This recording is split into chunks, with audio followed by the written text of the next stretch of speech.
Hi all, how are you? Sorry about the crap quality of the camera, but it's 25 to 9 at night and the lighting here is crap at the moment and it's my phone, so I'm doing the best I can. I said I would update you when I got back from the gender clinic. The day started off really well. I got up at 5:30 in the morning and I'm doing a 30-day squat challenge at the minute. I did 70 squats this morning because it was day 5. Yeah, so that went well, and I had a shower and stuff and got ready and stuff. And then my bus was at 6:49 and I looked at my watch, the clock, and it was 6:42, and I literally had to, I'd only finished just put my makeup on, I had to scrunch my hair with mousse and then literally put my shoes on and I pegged it to the bus and I just made it. Wasn't a great start to the day, and in rushing out of the house I left my phone at home. Horrendous. Yeah, but anyway, that was the start of my day, so it was quite stressful from the off. Got to London very early, at 10 to 10. My appointment wasn't until 1:15, so I went to Nero's and Hammersmith, and then I investigated where I had to get the bus home, because I had loads of time to kill, and then I did a recce and went to the gender clinic, just so I knew where I had to go, and then I went back to Hammersmith Shopping Centre again, and I went to WH Smith to try and get an A to Z for London. They didn't have one. I had real trouble getting an A to Z for London in London. Can you believe that? Went around a few shops and couldn't find one. I eventually did find one in Ryman's, but you know, it was a bit of a palaver, really. I thought it would be quite easy to find an A to Z in London, but not. Yeah, went for another walk, went to Nero's and had a cup of tea that time, and I had a read of my book and stuff, and then I just went for a walk along the Thames Walk. It was really nice just to be outside. Yeah, I normally work 7 days a week. I just have to for money and stuff, but yeah, essentially, I don't get days off that often, and today it was nice just to be out and about and just having time that I had to kill but didn't have to do anything specifically. I really enjoyed it. It kind of put me in a good frame of mind, I think, for my interview at Charing Cross, Gender Clinic, sorry. So, anyway, went in and I chatted to the chap for about an hour. Essentially, cut a very long story short, they asked me about when I first started having these feelings and what it was like growing up and how I coped and about sexuality and all sorts, and it brought up a lot of stuff that I've kind of, my coping mechanism throughout my life. I've been made to feel shame, I think, because of my feminine feelings all my life, and therefore as my coping mechanism has been to block it out and ignore it, to push it down and feel shame, and it brought all that back. So whilst the interview was good and it was positive, and you know, the guy who did it was really pleased with how I was doing, you know, and I asked him what I could do. He asked me what I wanted from them, and I told him that I want gender reassignment surgery. I said, other than that, you know, I don't really need anything from you guys. So I will be continuously assessed. My next appointment's in January, so I'm really looking forward to that already. But I said to him, what can I do? And he said, just keep on keeping on.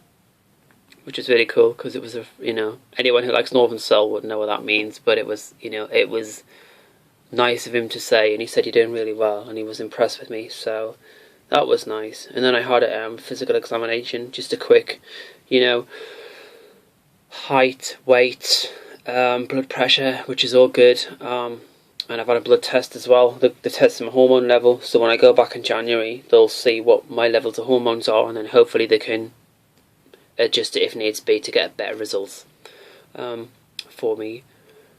So yeah, it was an emotional day. And then, you know, leaving the gender clinic, and there was this white van guy, and he was shouting and screaming at me, trying to get my attention and being a divvy.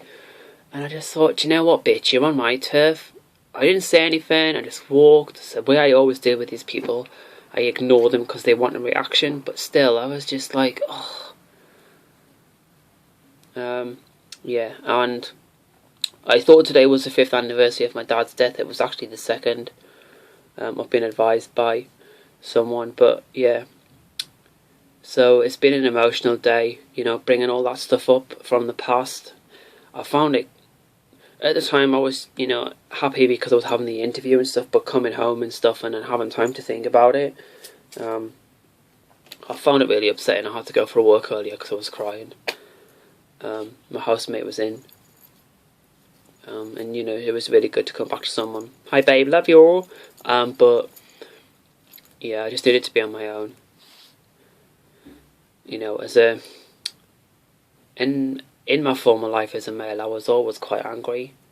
That was the undercurrent of my personality a lot of the time, and it was because I was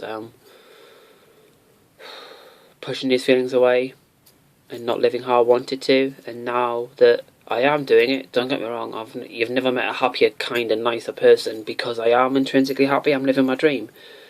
But it was difficult to kind of bring all those feelings back again. Talking to you guys now on the cameras and even dealing with it, to be honest with you, I feel better now. I know, you know, I've had a quick chat and a hug from my housemate, bless her, so I do feel better for that as well. I've also had half a glass of wine and some plain chocolate. Wine and chocolate works every time, doesn't it, girls? Yeah, it was funny when I had my physical examination as well. I've shrunk a bit, which was a bit odd. I was 6 foot, I'm now just under 6 foot. So, yeah. Maybe it's age, osteoporosis. I doubt it's osteoporosis because I'm going to be taking female hormones for a year, but it's funny, isn't it? Anyway, so that's how my Charing, you know, my gender clinic thingy went, and then I went to Charing Cross Hospital to have a blood test, and I'll get the results, you know, when I go there in January, so they can tell me what they're going to be doing hormone-wise. But yeah, it almost feels anticlimactic in a way, because you look forward to this thing so much, and then you get there and it's just like another normal day. Yeah, you've got a day out, but essentially it's another day in your life, isn't it? So that's it, my dears. I hope that was informative, and I'm sorry if it's come over as a bit depressed, but you know, I've said this before in other blogs when I've been a bit down. It would be wrong of me to give a vlog history of the fact that everything's hunky-dory all the time. It isn't. There are a lot of times when it's shit and when you feel down, and it's important to get that in as well, because looking back it'll give a truer reflection of my journey. So yeah, anyway, I'm going to sign off and get this uploaded at some point over the next few days. Take care, and I will blog some point soon. Bye.